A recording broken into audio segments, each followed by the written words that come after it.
Informasi berikutnya, pesawat N250 Gatotkaca dipindahkan ke Museum Dirgantara Yogyakarta. Pesawat karya Presiden ketiga Republik Indonesia B.J. Habibie ini dibawa dari Bandung melalui jalan darat. Setelah menempuh perjalanan darat dari Bandung sejak Kamis, pesawat N250 Gatotkaca kini telah tiba ke Museum Dirgantara Yogyakarta. Untuk memudahkan pengangkutan, pesawat dibongkar menjadi beberapa bagian dan dimuat dalam 3 truk kontainer.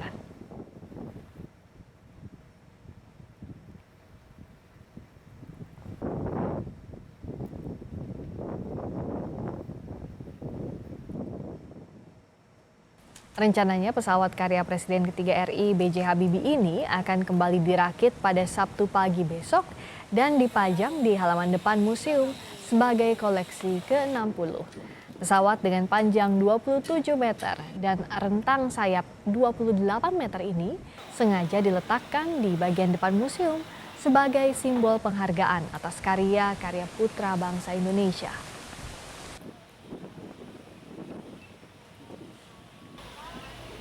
Pesawat lur, gerbang tol Banyumanek lur. Pesawat lur. Pesawatnya Pak Habibie lur. Dalam perjalanan dari hanggar PT Dirgantara Indonesia Bandung ke Museum Pusat Dirgantara Mandala Yogyakarta, badan pesawat sempat kesulitan melalui gerbang tol Banyumanik, Semarang, Jawa Tengah. Badan pesawat yang lebar tak bisa melalui gerbang tol. Setelah berpindah gerbang tol lain yang lebih tinggi, akhirnya badan pesawat N250 bisa lewat menuju Yogyakarta. Banyumanek lur. Pesawat lur.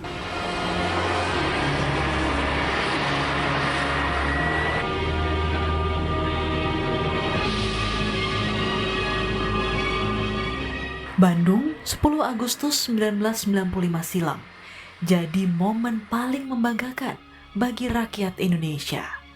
Pesawat karya anak bangsa untuk pertama kalinya terbang menembus langit Indonesia. N250 Gatotkaca adalah pesawat terbang Indonesia rancangan Baharudin Yusuf Habibie atau B.J. Habibie. Suksesnya penerbangan perdana N250 ini menjadi tonggak sejarah bagi perkembangan teknologi tanah air. Saat itu N250 diproduksi sebanyak 4 unit. Sempat warawiri di udara Indonesia, namun karena krisis ekonomi 1998, karya kebanggaan Indonesia ini tak lagi diteruskan. Perjanjian dengan IMF memaksa proyek pembuatan pesawat dihentikan. Puluhan tahun berlalu, pesawat N250 hanya terparkir di hanggar PT Dirgantara Indonesia. Kini pesawat N250 Gatotkaca akan melengkapi koleksi Museum Pusat Dirgantara Mandala di Yogyakarta. Tim Liputan, Kompas TV. Lebih lengkap saudara, saya sudah bersama dengan Kepala Dinas Penerangan TNI AU, Marsikal Pertama Fajar Adrianto. Selamat sore Pak Fajar. Selamat sore, Christian. Tadi saya sudah sampaikan ke pemirsa kalau besok sudah mulai dirakit kembali. Jadi kapan N250 bisa dilihat oleh warga di Museum Dirgantara Yogyakarta? Ya, hari ini kami mempersiapkan pondasi untuk pesawat, kemudian besok dirakit. Insya Allah kami akan bekerja siang malam agar pesawat ini dalam waktu 1 minggu sudah bisa terpajang dan dilihat. Kami mengejar momen bulan Agustus. Karena pesawat ini dulu pertama kali terbang bulan Agustus untuk memperingati 50 tahun Indonesia Merdeka. Kali ini akan dimuseumkan juga di bulan Agustus 75 tahun Indonesia Merdeka. Demikian. Pak Fajar, kenapa pilihannya dipajang dan bisa dilihat oleh warga di Museum Dirgantara? Sebelumnya kan di PT Dirgantara juga apakah bisa dilihat oleh warga untuk melihat karya anak bangsa?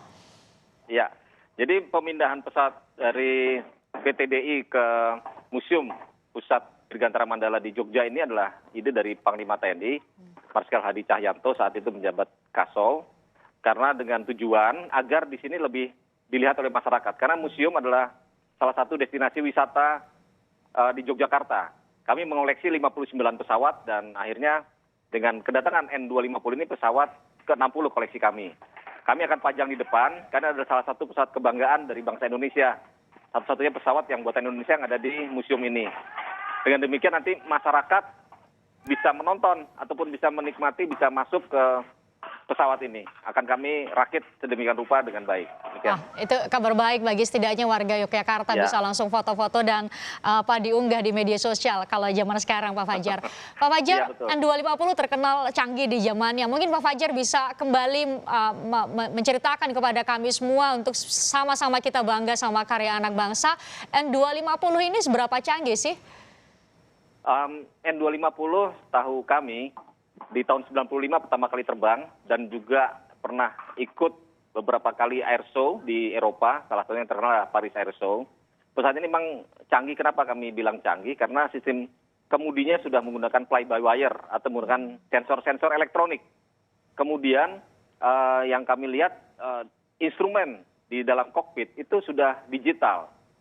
Sementara pesawat lain menggunakan analog, ya tahun 95 ini sudah digital. Dan ini adalah menurut berita dari PT DI, fly by wire yang pertama yang digunakan oleh pesawat propeller. Dan itu yang lebih membanggakan adalah buatan bangsa Indonesia sendiri.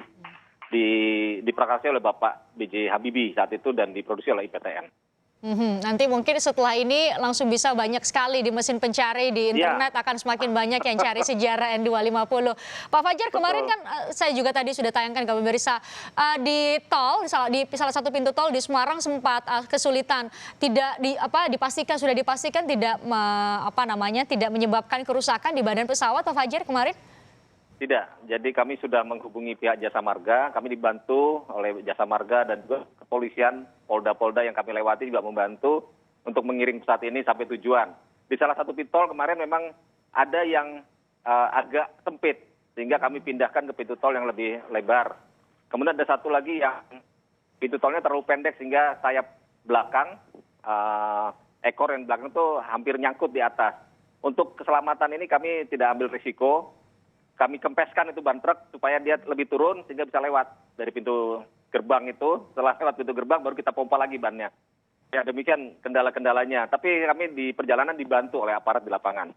Bahkan masyarakat pun banyak yang melihat dan membantu, banyak foto-foto. Karena mereka juga kebanyakan tahu pesawat ini pesawatan bangsa Indonesia. Pak Fajar, pilihannya untuk membawa pesawat ini pindah dari Bandung ke Yogyakarta menggunakan jalan darat karena memang itu yang paling mungkin atau memang pertimbangan lainnya, Pak Fajar? Betul. Karena pesawat ini kan sudah lebih dari 20 tahun tidak terbang, tidak mungkin akan diterbangkan lagi. Sehingga kami menggunakan jalan darat. Alternatifnya adalah lewat tol. Kami harus memotong pesawat ini menjadi 3 bagian. Bagian bodi, sayap, kemudian propeller dan mesin. Dan pesawat ini diangkut oleh 5 truk yang terdiri dari 3 trailer yang panjang dan 2 truk untuk perlengkapan lainnya yang kecil-kecil. Itu yang pilihan utama kami yang paling cepat. Karena pesawat ini memang tidak bisa terbang lagi. Demikian. Karena tidak bisa terbang lagi ya. Iya, Pak Fajar, tadi Pak Fajar cerita kalau nanti setelah dirakit kembali, dibuka untuk umum, warga bisa datang dan melihat langsung pesawatnya. Bahkan tadi Pak Fajar bisa koreksi, bilang kalau bisa masuk ke dalam pesawatnya. Benar demikian ya Pak Fajar ya? Betul, kami juga dibantu oleh personil dari PT DI, banyak 20 orang, untuk merakit kembali ini seperti semula saat diciptakan. Dengan demikian nanti para pengunjung bisa masuk ke dalam pesawat, bisa melihat bagaimana kokpitnya, kecanggihannya bagaimana, dan juga bisa masuk ke seat penumpang. Dan yang kami harapkan dari ini adalah timbul rasa cinta dirgantara dari masyarakat Indonesia, terutama generasi muda, untuk punya keinginan di masa-masa mendatang menciptakan pesawat seperti ini lagi. Dan ini harus menjadikan sebuah pertanda bahwa kita pernah jaya di Dirgantara. Bisa jadi terinspirasi dan menjadi Habibie berikutnya ya Pak Fajar.